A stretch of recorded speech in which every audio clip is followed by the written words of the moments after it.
It's Justin from the All Things TechIE podcast, and before we get into the next episode, I want to explain that I was missing in action for the month of February due to a family bereavement of my late dad, Bobby. And I want to thank all the listeners, all the fans, and all the AV tweeps, all my contacts for sending me messages of condolence throughout the month of February, and it meant so much to me after his passing 2 weeks ago. Also want to thank Chuck Espinoza and all the guys from Avixa for their support. I was supposed to do a flash track at ISE 2019, and due to everything that happened in February, I wasn't able to attend. Thanks to Chuck for stepping in and presenting my flash track at ISE on the Tuesday. And I also want to thank all the fans who voted for me with the good news of me winning the AVNation.tv AV Professional of the Year for 2018. That meant so much to me in all the roller coaster that was in February. Thank you for your continued support to the podcast, and let's get right to it.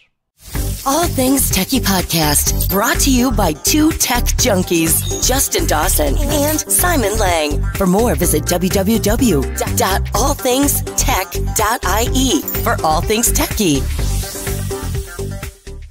The All Things TechIE podcast is a product of the Extreme Media Network. For advertising and sponsorship opportunities, please visit www.extrememedia.ie. That's XTREME media.ie.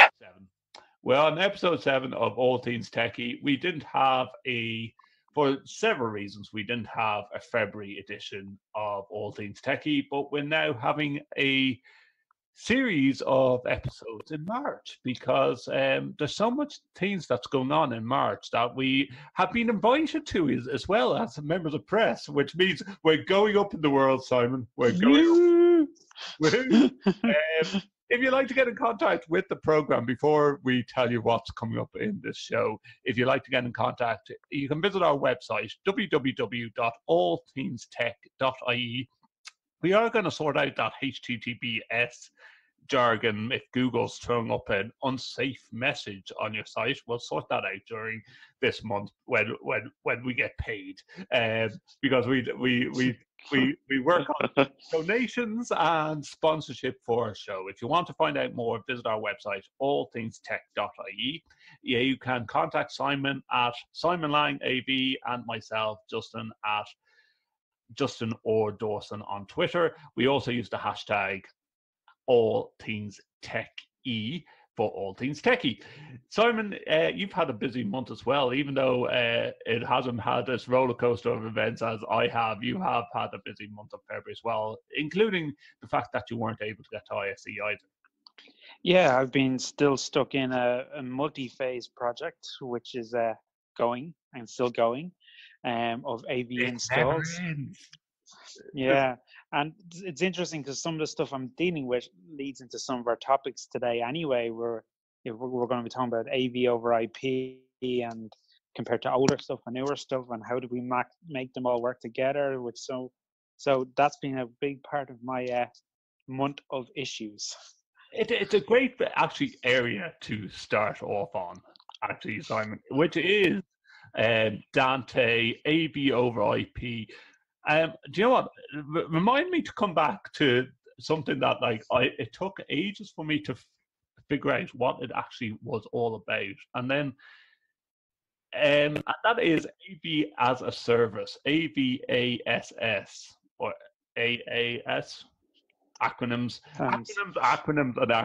Today's show is brought to you by the letters AVASS. We'll go with that. Right. But we come back to AV as a service, right? Because this is the new catchphrase of AV. We're going to come back to that later on. But we're going to talk about AV over IP. What exactly is AV over IP? Well, in the next couple of episodes, we're going to be talking about Dante a lot and AV over IP, including the fact that we have got, like I was just telling all our listeners, we have got tickets to AES. What is AES? It's the Audio Engineering Society, who are doing a full 4-day convention in the convention centre in Dublin. So we were able to score some tickets as members of press to go along to it. Some really great conversations that's going to be coming up at AES. Bluetooth in cars, forensic audio. They're doing a tour of the Windmill studios. That's U2's studios. They also are doing a tour of Abbey Theatre. Now, we're not going to be able to fit everything in, and we have been told by AES that we can't record full seminars, but we're going to give you a really, really cool show reel of what happened at AES. Take loads of photos, maybe a little couple of snippets of video, and we'll share them with you this month. You have put a lot of AVoIP into your new project, Simon.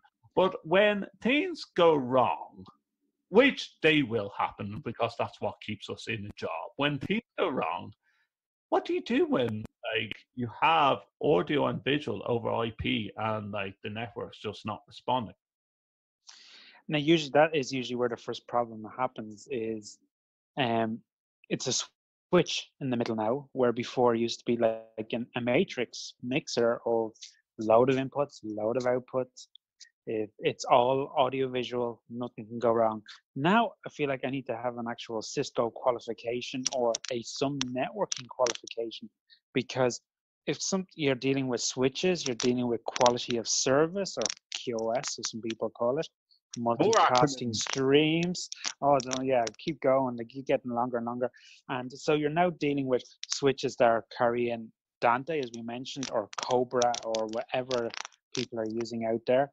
You might have a mixture of some Crestron stuff, you might have a mixture of AMX stuff, you might have a mixture of Kramer stuff, and they're all going through these switches and trying to use different protocols and trying to get things to work together, talk to each other, control each other. And from the end user point of view, you go in, press a button, and everything switches on. Well, see, this is where it comes into an interesting conversation, and I personally don't know enough about it. You've tapped into it a lot more with your new project, but is there? It seems like there's going to be a lot of different versions of audio-visual over IP, where it be SDVoE, where it could be AVB, or it could be Dante, and then you named a couple of other ones there as well. So, yeah, and they're just the audio ones. And they're the visual ones. Yeah. And then you get someone so Crestron has NBX. Yeah. AMX has the SVSI, which is an older system. Older in the sense it's been around longer, not older as in technology. It's just been around longer. You got Biamp, who are really coming into the market now, and they're visual and sound as well. So, and then you heard recently at ISC. I always thought Biamp were just going to keep to their audio ends of things, and it looks like they really have tapped into the visual end now. Yeah, their Lux range, I think it's LUX, or I think is how you pronounce it. And so and they have now video servers where you can have your college recordings and you're streaming video on demand. They're really going into it in a massive way as well. And then wasn't it ISE, Dante themselves announced video. That's right. As well. So Dante is no longer being associated as just an audio thing, it's a video thing. So there's lots of out there. Do you think that Dante, because they have had such a say in the audio of IP end of things, that they're really going to take control? Or I love to hear listeners' thoughts on this. Is it going to be fully a Dante type thing? When we've been to ISE, we've seen HD Base T as an alliance, and you have so many companies buying into HD Base T. Dante, it seems like when you go along and you look at digital mixers, you see Dante printed on a lot of the material. Do you think that it's going to go the same way when it goes into the visual ends of things and Dante really buys into this visual ends of things? Do you think it's going to also become an allegiance to Dante? I think where it's really, because with Dante, loads of companies are making Dante products.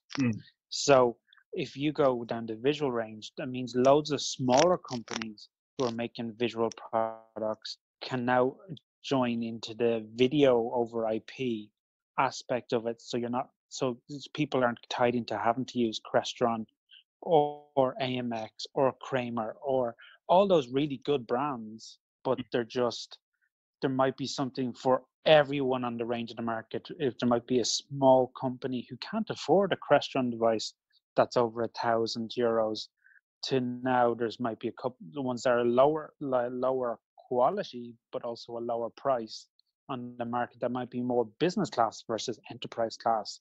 So I definitely think there's room for everyone there in the market, but I think yes, they are going to kind of mix it up a bit, because when you think about Crestron recently announced their original NVX product was a single device that could do encode or decode. Now they've bought individual devices that are just encoders, or individual devices that are decoders, which is all about kind of, and then the price with that comes down dramatically into the lower half of, I think it's around the 300 to 500 euro market, versus their original product is over €1,000. Wow. Okay. Yeah. Now, we're going to go into the troubleshooting end of things. Like we were tipping on that. Like, it comes to events, mainly for big events, small events. Sometimes you could be just talking about, okay, the network goes down. It might just affect a podium mic or something like that, especially in higher education. But when you come to events, large-scale events, and you're relying on AV over IP, and you've done your tests, and then all of a sudden you realize, oh, whoa, this isn't working the way we want it to work. What is the backup scenario? Have we got PA system in-house for private sector? Now, the backup is often very hard to know what to do when you have a network totally designed for audiovisual over IP, and you have a large conference. Rolling in a PA system 10 minutes before everyone walks on stage and trying to run your cables won't happen. If you talk to any live events company, build-ins for a typical analog system is hours of work. So I don't know the short answer to what is our backup, other than you probably have better resilience in your network setup. So if you're going with Dante, you have a backup Dante running. So then you have a failover for your audio. If you're running, would that be something that you guys have built into your project as a play? Yes. Okay. Yes. Interesting. Yes, we had to, in our high critical areas, had to have resilience.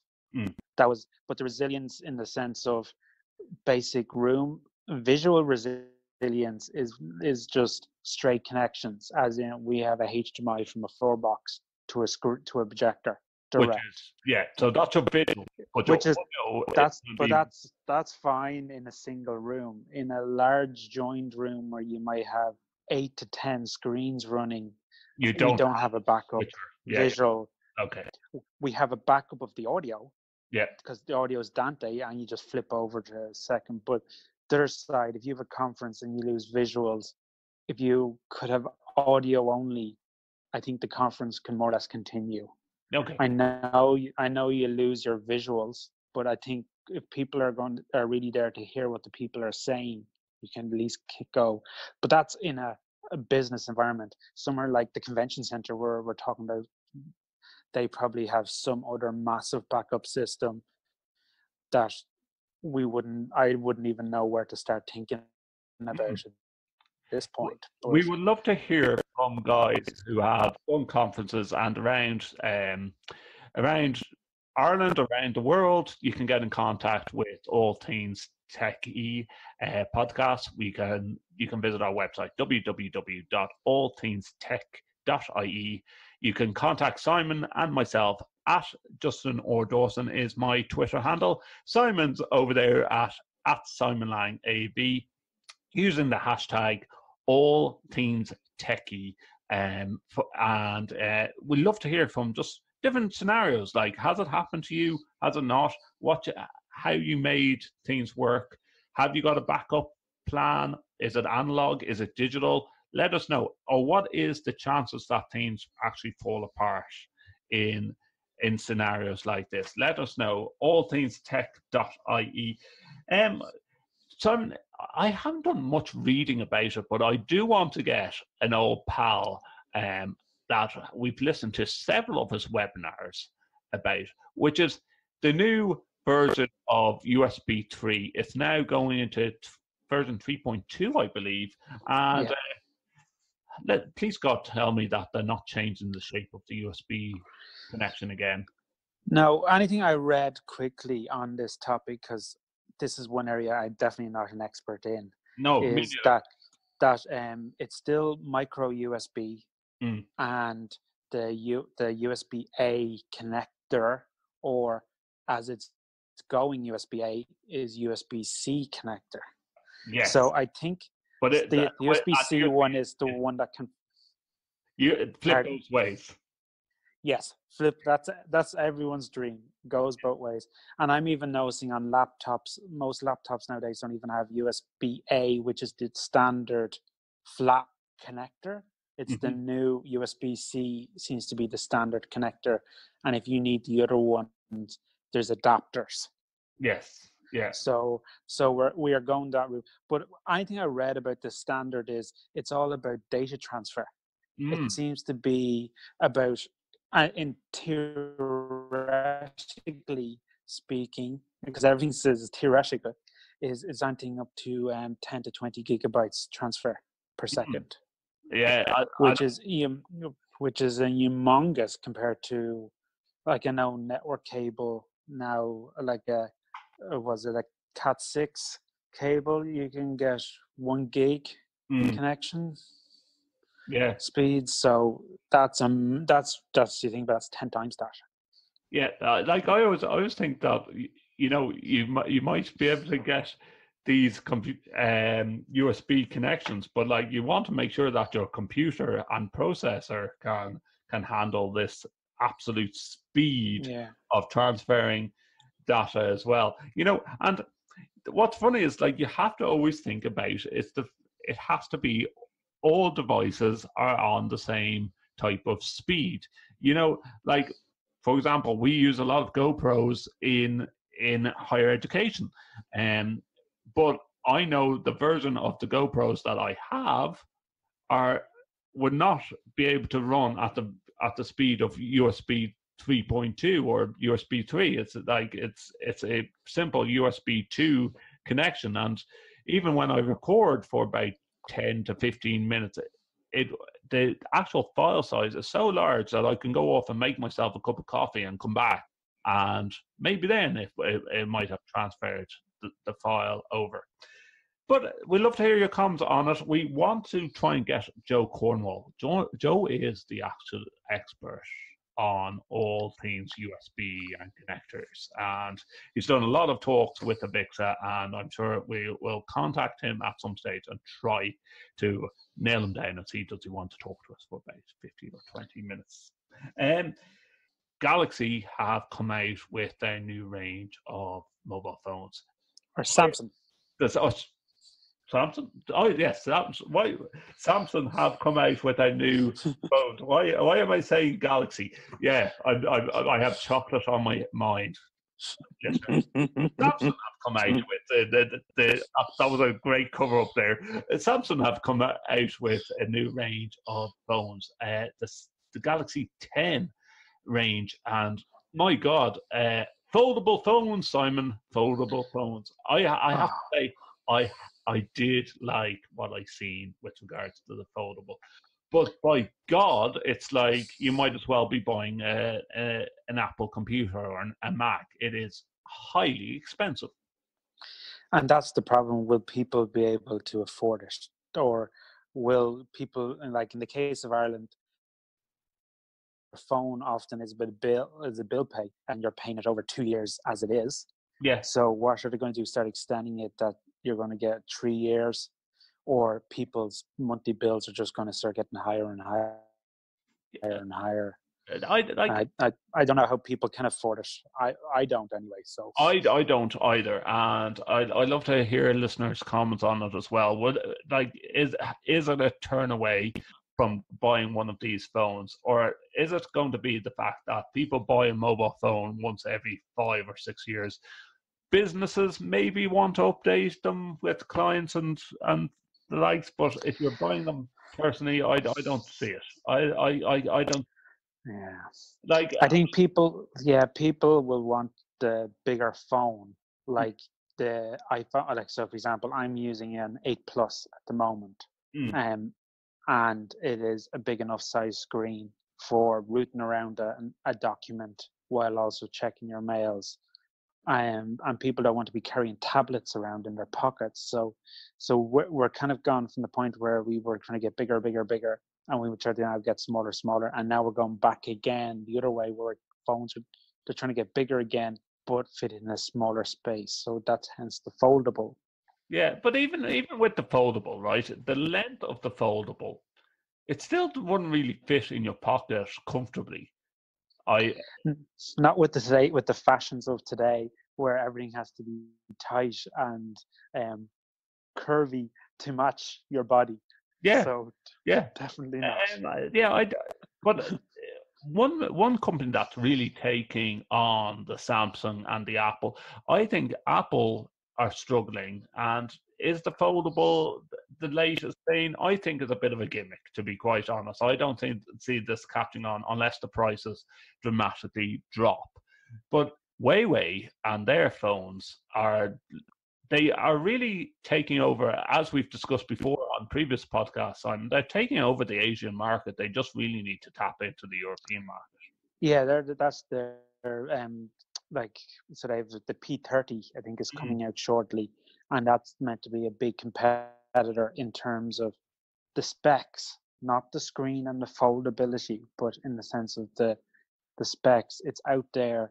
I've even seen phones with 3 cameras on the back. So they're trying to now kind of catch this AR, VR kind of 360-degree wide. So you end up with a wide angle camera, or if you turn, I've seen somewhere they're saying that if you turn the phone landscape, the camera can take 3 images and stitch them together automatically for you for a wide shot. Or a HDR type of shot. Yeah. Super type. But like some of the phones that you get now, it's better than a digital SLR camera or a digital camera at this stage, where you can snap and send. But I do think the prices and the tariffs really have to come down before people are interested in getting a phone like this. Or is it the fact that a phone is now an investment that you have for 3 to 4, 5 years plus? Love to hear the listeners' comments on it. Would you go out and spend over €1,000 or $1,000 on a mobile phone? Personally, no. I'm still happy with my Samsung S8. If I change network, see, even when you change network, Simon, they're not giving you the incentive that if you change network and come from Vodafone to Virgin, we're going to give you a new phone. It doesn't. And or what happens is the phones are for you to change. They're giving you a phone, and it's €300-400 along with the phone and an expensive price package. So whatever way you have to fork out a decent amount of money. Where I'm on a P20 Lite, which is a smaller phone, and that's the way is in my budget. Yeah, that's the way. And then my work phone is a iPhone 8 Plus, as I mentioned. So advantages for being a work phone is often you don't have to pay for it. So it might suit that market, but someone has to pay for it. In this case, it's the company you work for, and how much are they willing to pay for their staff is really the end this question. I just also think with foldable phones like that versus a tablet that would be of the same size when folded out, what is companies going to go or choose for, or even as a personal device, what are you going to choose for first? I would be choosing the tablet, personally myself, and you would get the more of the connectors, whether we were talking about just previously USB 3, or whether you'd be talking about HDMI connections. You won't get them on a foldable phone like that. No, and it's all actually nearly about wireless presenting. Yeah, it is. And stuff, and that's a whole other topic we could When talk wireless about presenting goes wrong. or when it goes right in the first place. Yeah. Well, this is it, Simon. LinkedIn have now decided to go with a new live platform that will soon be available across, for anyone that does a lot of blogs, or even they're talking about rolling it out in full. Maybe it's going to be just for the pro people that pay for LinkedIn. Who knows? It still has to be waited and seen. There's some people on better versions of it.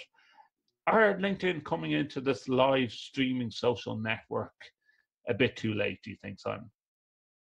No, I think so. If they're going for social network, I think they're probably way behind, because YouTube and Facebook have really chewed this up already. I think if it's anything like they're doing their learning platform, which is actually quite popular, where you can do kind of, it's nearly like going to your local school 8-week course on a topic that interests you personally, or maybe just might help your career develop. That now LinkedIn have a learning platform where you can pay for these courses and learn from experts in the field about something. So I think it's a different area or a different angle to learning. So maybe they're just taking it a different. This is like professional videos, as you say. I think like social, it's not really a thing you go. I could see my kids in years to come going, "Oh yeah, did you see that video of so and so playing a prank on someone on LinkedIn?" It just doesn't I seem think to some of the flow.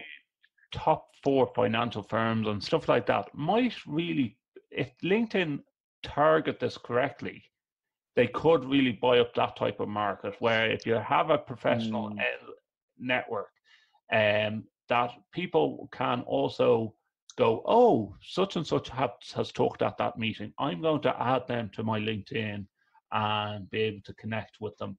If it is marketed properly, yes, we don't want to use the word webinar, because there's already web, but I think it takes away from that Facebook edge.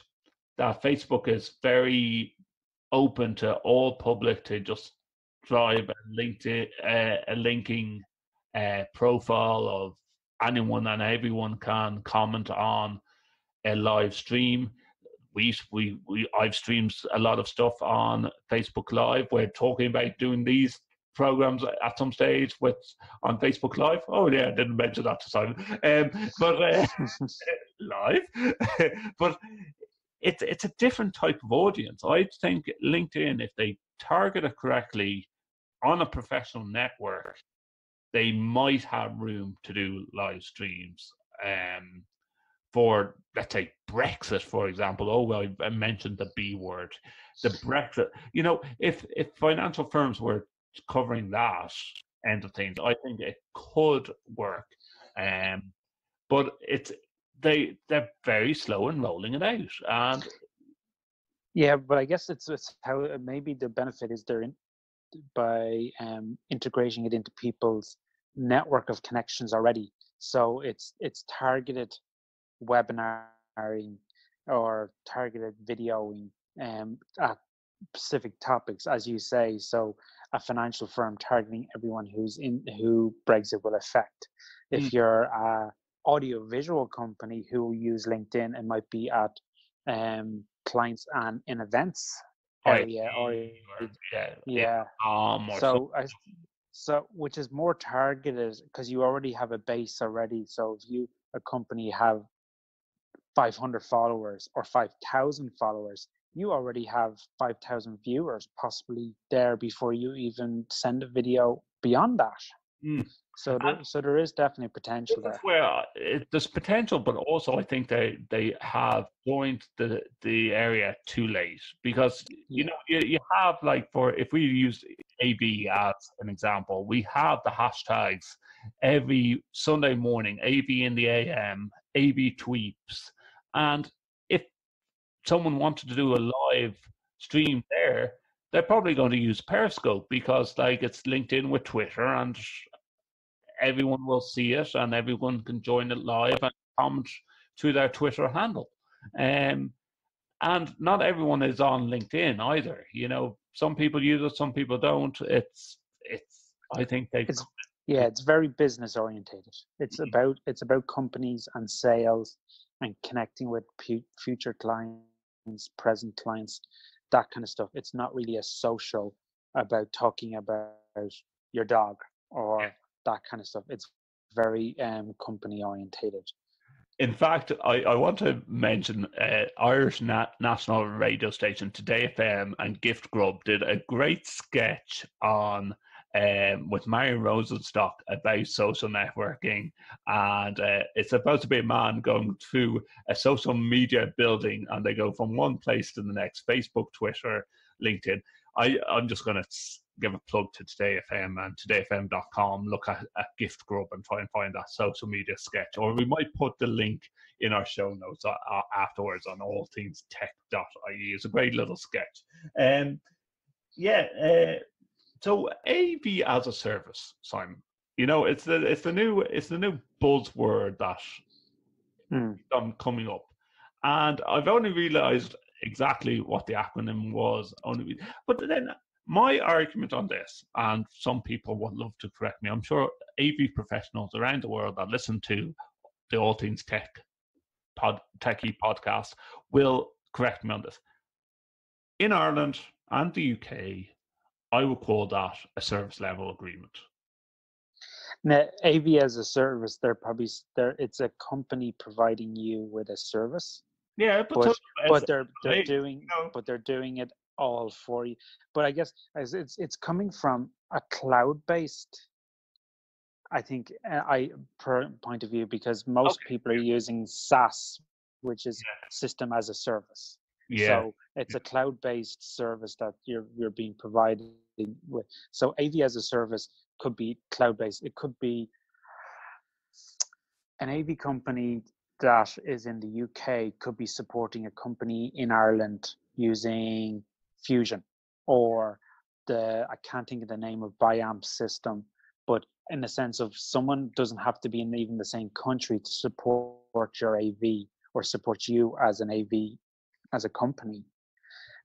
So in theory, I could put myself out of a job here by having, like, if you decided to get the kind of service instead of having technicians on the ground of high caliber, that you could have just a low caliber technician on the ground supported by a high caliber technician sitting in a control room. So you have one highly paid technician supporting maybe 10, 20 companies versus one in every company. Well, it's interesting you say that, Simon. Like, some people, I've listened to some AV podcasts at the end of 2018, and just really getting my head around the whole acronym of AV as a service. And that was, you've sort of really caught me out here by saying, well, SLAs have a difference between SLAs and cloud-based. But some of the podcasts I listened to just said, what is predictions for 2019? And a couple of AV professionals says AV as a service will cease to exist. And you know what? I think, at times they could be right. Maybe it's a more American thing. I don't see it really in Ireland and the UK as much. I don't think Ireland and the UK have that service. I think it's actually, we're behind the States in that point of view. We we're still the technician on the ground. We don't have big umbrella organizations looking after multiple companies. And I'm going to interrupt and just say, is it the fact that we just don't have fast enough internet to remote on and do all these type of things? Along with That IT security, is it the big forte of going, I'm not letting this person come into my network and sort it out? I think that has a part to play on it, depending on your company, in the sense of the company I work for, and it is information is your gold, is your value. So you're not going to let everyone and anyone in at it. Mm-hmm. The other side of it is, if you have a multi-location company, you mightn't be able to employ a technician in all those locations. So you need to be able to support it on an AV perspective and give the end user the best service possible. And this might be the only way, is using these kind of big enterprise systems like SA Fusion, or the one that's used by Tessera, or I think Kramer have one as well. There's a few companies, big companies out there, where they have these kind of remote management tools. But I know it's probably diverting a little bit. I know you're saying AV as a service in companies is probably it's somewhat also being chewed up with the things we were talking about earlier on, like where AV over IP is very IT orientated. So AV technicians are becoming more IT technicians but you still need the guy standing in the back of the room with his finger on the faders, or at the visual mixer. So there's still always a need for that in an event space, but I don't know, is there a need for in companies where it's just meeting rooms after meeting rooms and boardrooms and that kind of stuff? It has been brought up several times in different ways, shapes, and forms, with AB in the AM as a Twitter handle on Sundays and stuff. Is it the fact that AV technicians are learning more IT, or should it be IT technicians is learning more AV? And to be honest, I still believe that there's a separation that needs to be there. We don't need to know about the Cisco qualifications that you just mentioned, about networking and stuff. We have our own ways and means of having to know about sound, about audio mixing, and stuff that the normal IT technician doesn't need to understand about. Okay, increase that by 3 decibels. Increase it by what? Versus us knowing about, okay, that the fact that our audio and visual is not coming through is because it's behind a firewall. Yes, we do understand what a firewall is, but we don't understand the nitty-gritty of what the firewall, what ports need to be open, etc. I think people need to be educated both ways. I think IT managers need to understand AV from a basic sense of what sound is, and what visual is, and resolutions on screens and all that stuff. And then we do need to be educated the other way to understand that, we are streaming a live webinar, it's using this much bandwidth, and we're fighting on the same internet line as the rest of the company is, doing all its other internet related stuff, and trying to understand who gets priority, and that kind of stuff it's complex, and trying to understand it. But we need to know a little bit, they need to know a little bit about ours, and then it's a give and take and working together. And I still think there's room, whether or not AV as a service will ever fully kick into Ireland. I still think in Ireland, people are going to use the words SLA, service level agreements, to say, okay, we can, as a third party who's installed this, we can also offer you this type of maintenance, which sort of falls under the remit of AV as a service, but it's still really tied in with service level agreements here in Ireland. Yes, I would agree with you there. Still, it's definitely like that. Love to hear what our listeners think about that, especially if you're in Ireland, if you're trying to offer AV as a service.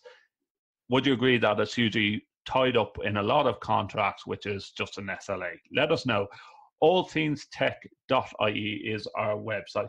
Simon, we're going to have a full separate episode in the not so distant future about cyberbullying, about live streaming. I can't keep up to date with the amount of different apps there is for that are risky to kids. But I must ask you about the Momo challenge, which went viral global. And personally, I think it was all a hoax. I actually a bit naive. I don't know very much about this at all. Yeah. I've read about it in the papers. I've heard there's been a lot of parents talking about it. I'm a parent of a child that does not deal with the internet because she's only 3. So Lucky you. I Yeah. I'm not caught up in that, and I'm kind of, as an adult, it's not something that crossed my path. So I got to say, I've heard about cyberbullying from other aspects of teenagers using it to pick on other teenagers in class instead of the throwing words across the classroom at the person has gone to saying words on Facebook and Twitter and things like that to each other, or Instagram and Snapchat as is probably more popular than what I'm talking about. So I don't know very much about this Momo challenge at all, but I understand there is a lot of cyber bullying and a lot of work being done to try and deal with it. Well, from some of the media reports, for what you're to believe, it was coming through as an app. It was coming through WhatsApp. People were getting links through WhatsApp to join them to self-harm. Some people said they got them to WhatsApp. Other people said they seen an advert pop up to join Momo in their challenge via YouTube. YouTube deny all claims as well that there's ever been any adverts to this. Some people say it's come to Facebook. So you're hitting all these social media channels, but no one, from the reading I've done, no one has pure proof that this anonymous character called Momo, and if we're going to put, without trying to scare off all our listeners or any parents, but Momo was actually, the history of Momo is it was either Japanese or Chinese art figure with big eyes and a very straight V-looking face, large chin, that looked very freaky, and people started using this picture to as memes and as gifs and in the wrong type of shape, means and fashions of what this artist originally made this character for. But people are saying there was self-harm videos and stuff on it. Now, I don't think there's much proof of it. I haven't gone looking for videos that show Momo as self-harm. We are going to have professionals to talk to us about this. We're also going to have a full episode for parents, for the non-tech folk, and some things that even go over my head as a technologist, where there is apps where you just go, what is this app even made for? Like I've seen a list only recently. We will share it on All Things TechIE on our show notes, where it was a list of different apps from, like, we've heard of Snapchat, we've heard of, but there's other ones called Kick. There's other ones called that have a group of 10 people that can randomly video chat with each other, that between young preteens and teenagers are using. And it's questionable that parents don't know exactly what apps that their child is downloading on their phone. And again, it comes down to, well, shouldn't there be more education on what apps can be downloaded, or as a parent, how you lock down your phone? We are going to be talking about all this on a separate episode, and we're going to have some professionals on it, because some of the stuff, Simon, has even scared me with regards to stuff I didn't know that kids could be downloading on their phones. Yeah, it's a big, scary world out there. It's where we used to be just confined to our local town and neighborhood. Now it's anywhere in the world. Look at the recent things that's been happening, Simon, in Dublin, where a lot of these teenage gangs that are happening, it's happening north and south of Dublin, them arranging a glorified fight club with knives via Snapchat and then recording it and sharing it on social media, and then we can even talk about as recent as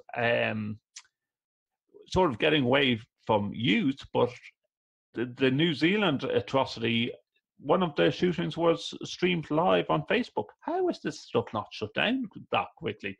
This is the question of how do Facebook, how do Twitter, how do any of these live streaming sites shut it down quick enough? It is a Pandora's box. Yes, and I definitely wouldn't like to have to answer that question. No, we don't have the answers to it, but listeners, we will be doing a separate show on it. We will be talking to, in fact, Simon, one of your old colleagues that works for cybersafe.ie, isn't it? Cybersafe.ie.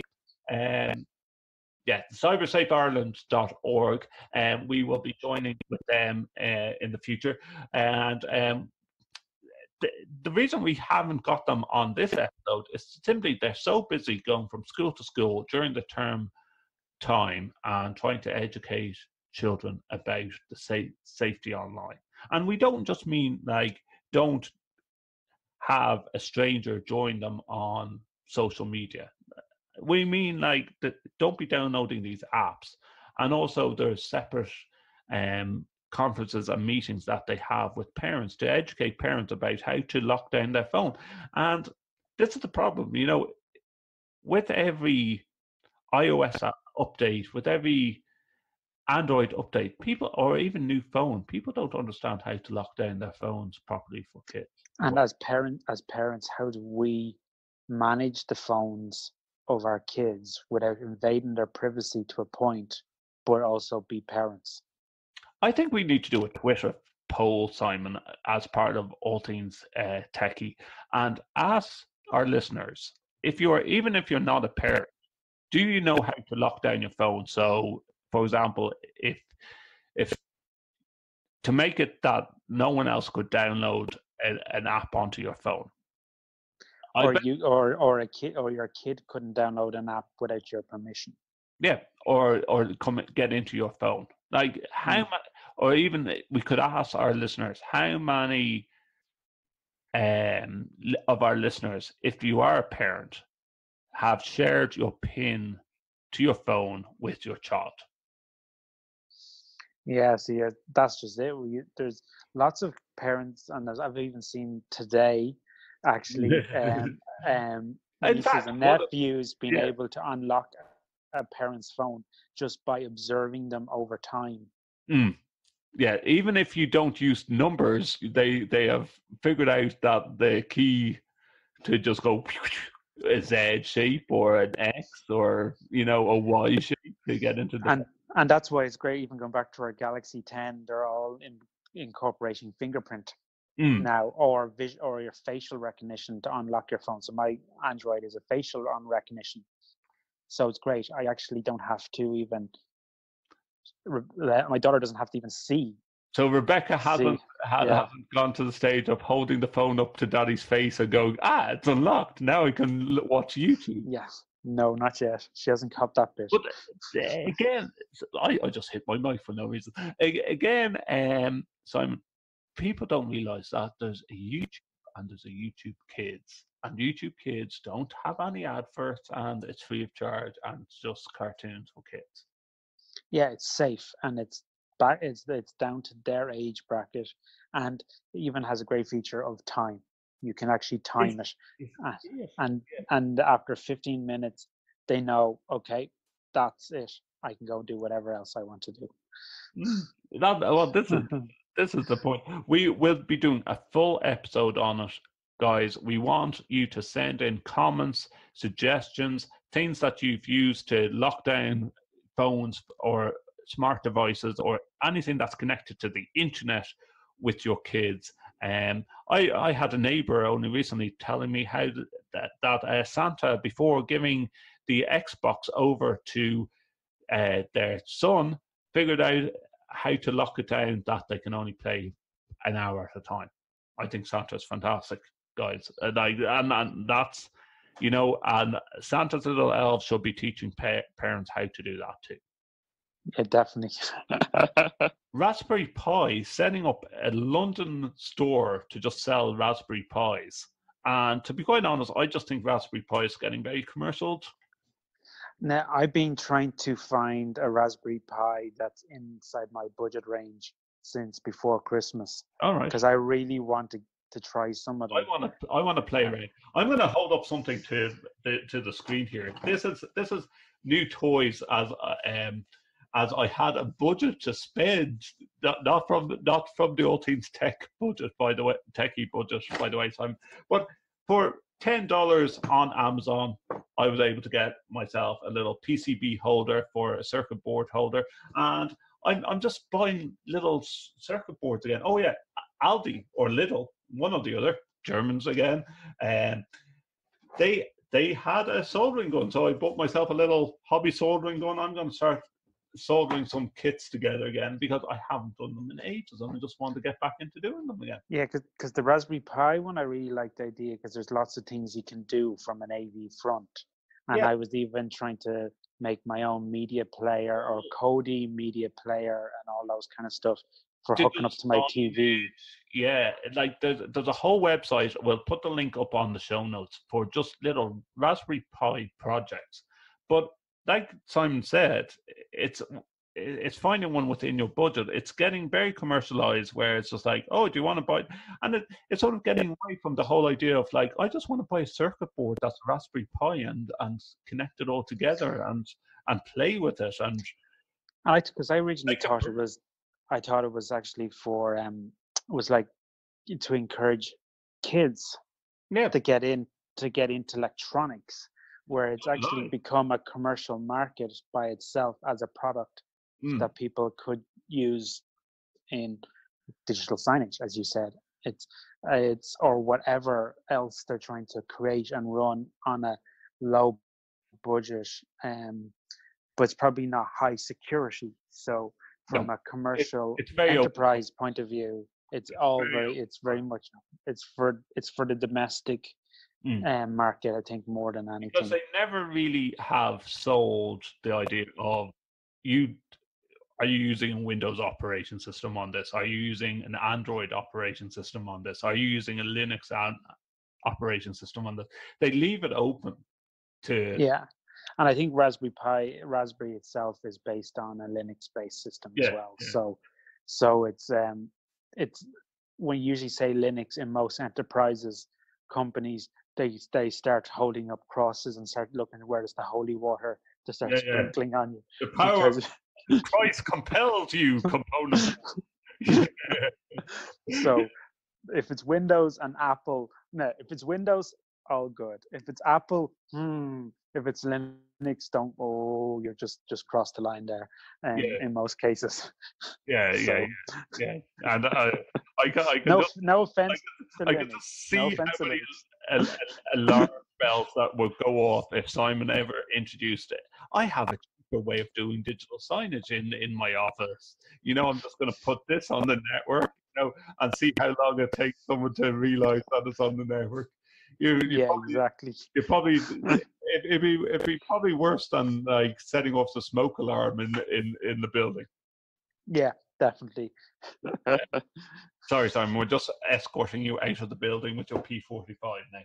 Yes. And your Raspberry Pi. And your Raspberry Pi. Good day to you, sir. Simon will be joining us. We are going to do it. We'll probably put together a little live video and put it on Twitter as well as we stand outside the convention centre next week and bring you some of the latest and greatest from AES. We're looking forward to that. Also, later in this month, we are going to be talking about cyber safety for both kids and adults and parents as well. If you want to get in contact with the program, you can visit our website, www.allthingstech.ie. You can tweet Simon. Simon, I've said just Twitter handle that many times you can't forget now. What is it? Yeah, it's Simon Lang AV. Yeah, you can contact me at Justin or Dawson. All the details on our official website.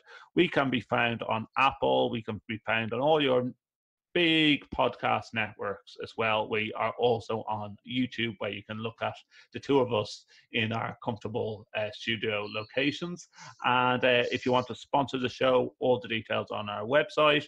And you can also donate to the show, which also helps Simon and myself buy new products to play with, and also go to conferences and talk the latest and greatest tech and have a rant about how great or how bad it is. That right, Simon? Brilliant. Perfect. Yeah. All Things TechIE podcast, brought to you by two tech junkies, Justin Dawson and Simon Lang. For more, visit www.allthingstech.ie for All Things TechIE. The All Things TechIE podcast is a product of the Extreme Media Network. For advertising and sponsorship opportunities, please visit www.extrememedia.ie. That's XTREME media.ie.